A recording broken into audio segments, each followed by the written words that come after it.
தெறிக்க விடலாமா? அவ ஓடி ஒளிர ஆள் இல்ல, ஏடி அடிக்கிற ஆள். தயாரிப்பாளர்களிடம் வாய்ப்பு தேடிச் செல்கிறார் அந்த துடிப்பு மிகு வாலிபன். என்ன மாமு, நீ வேற நம்மள வர்ற, நான் உன்னையே நம்பி வந்திருக்கேன். என் லைஃபே இப்போ உன் கையில தான் இருக்கு. ஆள் நல்லாதான்ப்பா இருக்கா, ஆனால் உன் வாய்ஸ் தான் சரியில்லை. புறக்கணித்தனர். டப்பிங் வாய்ஸில் மட்டுமே நடிக்க வாய்ப்பு கிடைத்தது. மனம் தளரவில்லை, உருண்டு புரண்டு அளவில்லை. கொஞ்சம் கொஞ்சமாக வாய்ப்பை பயன்படுத்தி தக்க தருணத்தில் சிக்ஸர் அடித்தார். எந்த குரல் சரியில்லை என்று தயாரிப்பாளர்கள் புறக்கணித்தார்களோ அவர்களே இன்று எத்தனை வருஷமானாலும் சரி, உங்கள் குரலில் பேசி ஒரு படம் நடிச்சு கொடுங்க என இவர் வீட்டின் முன் தவமாய் தவம் இருக்கின்றனர். மீட் பண்ணலாமா?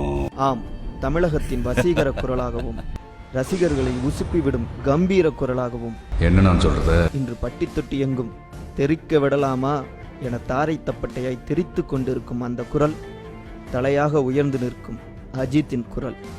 சரித்திரத்தை ஒரு நிமிஷம் பாருங்க. புறக்கணிப்பை கண்டு புறமுதுகு காட்டி ஓடும் கோழைகளுக்கு மத்தியில் அதையே தன்னை கூட்டிட்டும் ஆயுதமாக மாற்றும் வெற்றி பெறும் விடாமுயற்சியே வீரமான அஜித்தின் அசல் முகம். அமராவதியில் ஆரம்பித்த பயணம் இன்று வேதாளம் வரை நீண்டு இன்று ஆல் ஓவர் தமிழ்நாட்டையும் அதிர வைத்துக் கொண்டிருக்கிறது. ஆளுமா டோலுமா பாடல்.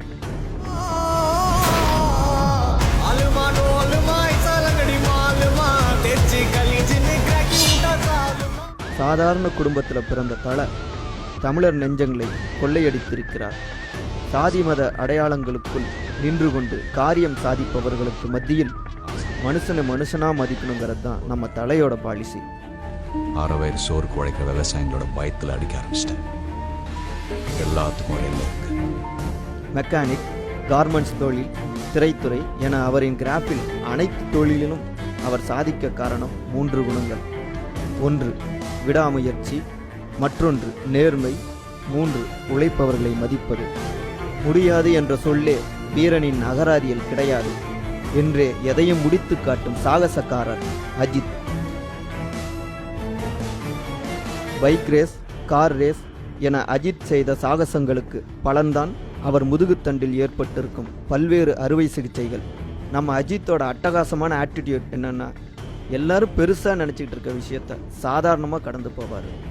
தன்னோட உடம்புல ஏற்பட்ட காயத்தை கூட அப்படி தான் கடந்து போனார். அதுதான் அஜித்.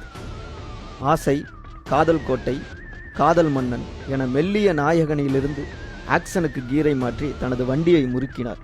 அமர்க்களமாய் பற்ற வைத்த அந்த வெற்றி பொறி தீனாவில் தலை எனும் தீப்பந்தமாக ஜொலிக்கத் தொடங்கியது. கோர்ட்டு பக்கம் ஒன்ன பார்த்தேன். உடம்புல கை இருக்கும், கால் இருக்கும், மூக்கு இருக்கும், மொழி இருக்கும், ஆனா உயிர் இருக்காது. இடையில் ஜி, ஜனா, ஆஞ்சநேயா, ஆழ்வார் என அடி விழுந்தது. முடிந்துவிட்டார், தோற்றுவிட்டார் என எக்காலமிட்டனர் துரோகிகள். தோல்விகளைக் கண்டு தொட்டாச்சினில் என துவண்டு விடவில்லை. நடக்க மட்டுமே தெரியும், கண்ணாடி கலட்டி மாட்ட மட்டுமே தெரியும், நரைத்த முடியும் வந்துவிட்டது என விமர்சித்தவர்களுக்கு அந்த நடையையும் கண்ணாடி போடுவதும் நரைத்த முடியுமே ஸ்டைலாக மாற்றினார். இன்று தீம் மியூசிக்கோடு சால்ட் அண்ட் பெப்பர் லுக்கில் சிங்கப்பல் புன்னகையோடு அவர் நடக்கும் நடைக்கு திரையரங்கை கடந்தும் அடிக்கும் விசில் சத்தம் சாட்சி. சின்னதாக இருந்தாலும் விதைக்கு தெரியும் நான் ஓங்கி வளரும் ஆலமரம் என்று.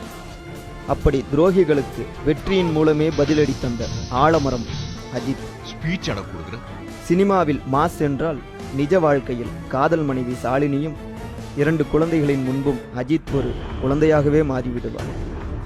வீட்டில் வேலை செய்பவர்களை கூட ஒருமையில் அழைக்க மாட்டார்.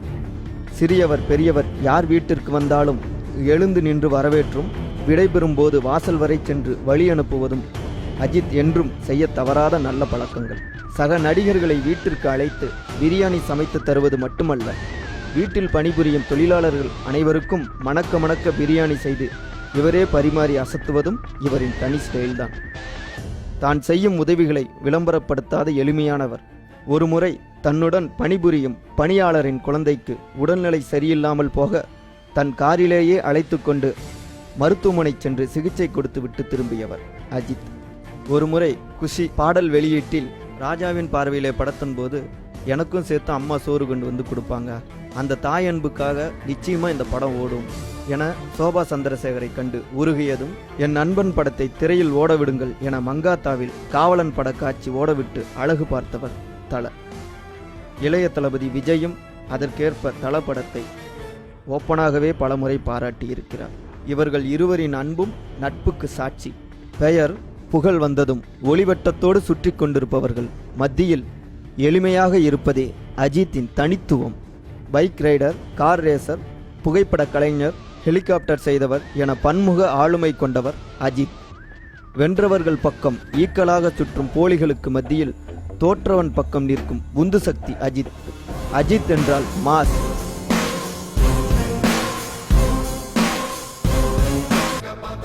அஜித் என்றால் கெத்து. அஜித் என்றால் தன்னம்பிக்கை. அஜித் என்றால் விடாமுயற்சி. அஜித் என்றால் எளியவன். அடுத்த 18 மணி நேரத்துக்கு இந்த பட்டன் உங்களோட சேவையில் இருக்கும். அஜித் என்றால் ஆளுமை. தோல்விகளையே படிகட்டுகளாக்கி சிகரம் தொடும் அஜித் திரையில் மட்டுமல்ல, நிஜத்திலும் ஹீரோதான். ஆம், அஜித் வெறும் 3 எழுத்து அல்ல, தமிழகத்தின் தவிர்க்க முடியாத தலையெழுத்து.